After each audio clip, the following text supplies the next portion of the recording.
Hello, everyone, and welcome to Arkansas Style. I am your host, Nicole Neiman. Thank you all for joining us today. Let's go ahead and take a quick peek at what's coming up. A can't-miss experience, including laughs, heart, and live music, is coming to the Robinson Theater.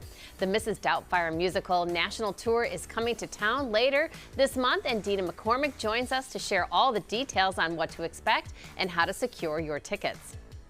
And Sandra C. from Beauty for Ashes also joins us today to talk about their 2025 Women's Conference. Watered by the Well Within, we'll hear how women are getting empowered, connecting with the support of sisterhood, and even learning about amazing grants helping women pursue their dreams.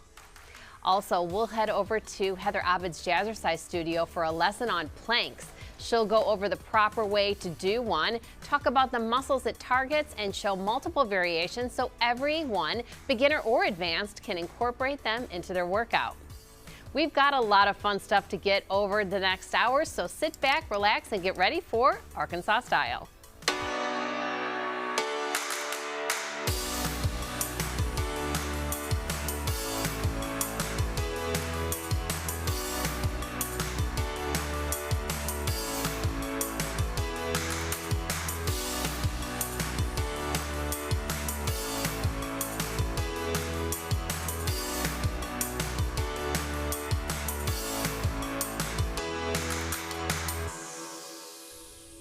Thank you all for tuning in. We're kicking things off today with a little bit of joy. And one way we're doing that is reminding you that happiness doesn't come from your paycheck or the title on your business card. It comes from knowing who you are, embracing new experiences, and letting life push you to grow.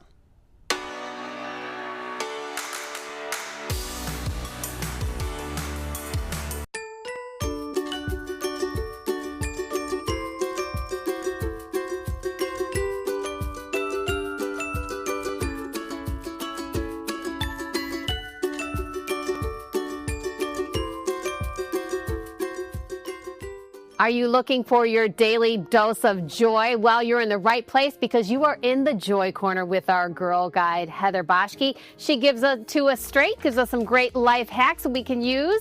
Oh, great to see you, honey. Hi. Okay, so today we are going to be talking about growth as the pathway to happiness. What does that really mean? Yes. Okay, so the growth that leads to happiness isn't measured in dollars or job titles or how fancy our business card is. It's measured in how deeply we know ourselves, how much we are willing to stretch into new experiences, and how open we are to letting life expand us from the inside out. So happiness isn't found in staying comfortable, and comfort zones feel safe, but over time, they actually shrink our joy. When we stay there for too long, what once felt comfortable starts to feel limiting. Our world gets smaller. We stop trying new things, meeting new people, or discovering new parts of ourselves. Life becomes repetitive and stagnant, and over time, what felt like safety turns into confinement. When you are growing, you are learning, evolving, opening yourself up to new experiences, and that brings energy and fulfillment. If you aren't growing, you are stuck. And if you are stuck for too long, you will start to feel like you are dying inside. So growth, even when it's hard, is actually what keeps us alive and connected to joy. Yes, growth can be hard. It can be uncomfortable and painful sometimes. But you say this might be a good sign? Yes, growth often feels hard and uncomfortable because it is a literal rewiring of our mind and body. The discomfort is not a sign that something is wrong. It is proof that new pathways are being created. The unease also means that we are moving beyond autopilot. Our brains love efficiency and routine, and growth disrupts that. It forces our nervous systems to pay attention, to stay awake. And the very fact that you feel stretched or unsettled shows that you are not stuck in the same old patterns. And so discomfort is actually evidence you are shedding an old version of yourself to make room for a bigger one. And if it feels awkward, it means you're doing it right. You are in motion. And I like to think of it this way. Comfort zones are like cozy prisons. They feel safe, but they trap us. Discomfort means that we have found the edge of our prison, and once we push past it, the world gets bigger. Wow, interesting. Comfy prisons. Boy, that's an interesting term and one to really ruminate on. This growth, when you're talking about flexing this new muscle, yes, I can see how it can be a little painful, but the results can be great on the other end. Well, if people want to, of course, grow and deepen their happiness, you have some suggestions, yes? Yes. There are so many pathways to growth, and they don't always have to be big or dramatic. The first way is to put yourself in discomfort zones. Intentionally step into environments that stretch you. Attend an event alone. Ask for feedback if you usually don't do that. Volunteer to lead something. Go somewhere you're not going to know anyone. I remember when I first started doing author visits in schools with my books, and it was so scary. I didn't know what I was doing. And now it's not scary, and I do know what I'm doing.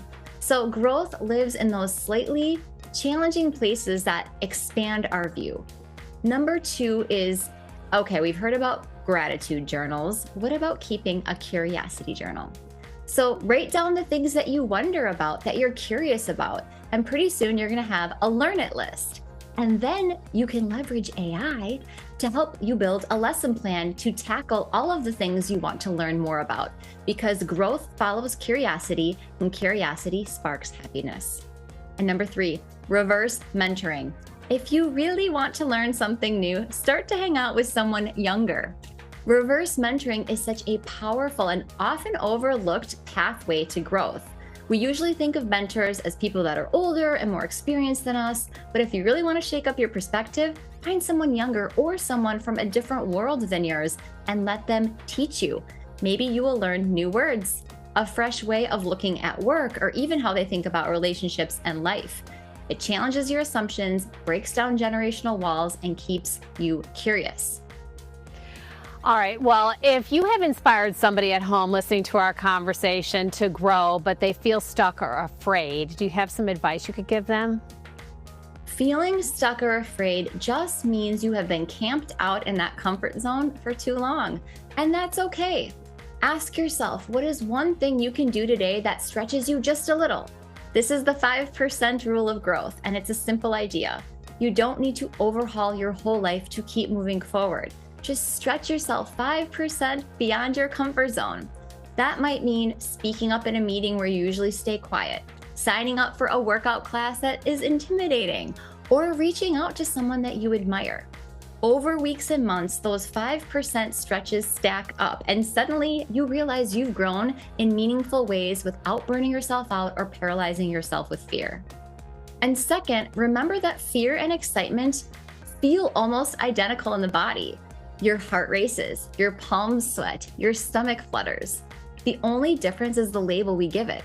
So what you might be calling fear could actually be your body signaling possibility, the energy of expansion. And so when you start to notice those sensations, pause and ask yourself, is this fear holding me back, or is it excitement pulling me forward? Shifting that perspective can turn what feels scary into a sign that you're growing into something bigger.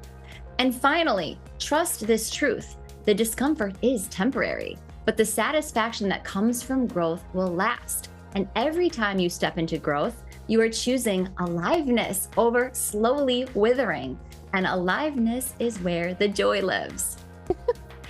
Well, girl, I'm feeling excited, not fearful. I can tell the difference talking to you. Thank you so much.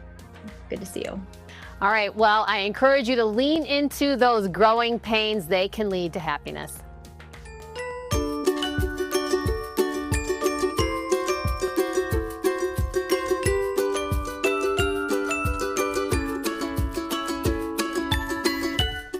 Now, on the other side of the break, we'll hear from Sandra C. about how Beauty for Ashes is giving women the resources to thrive.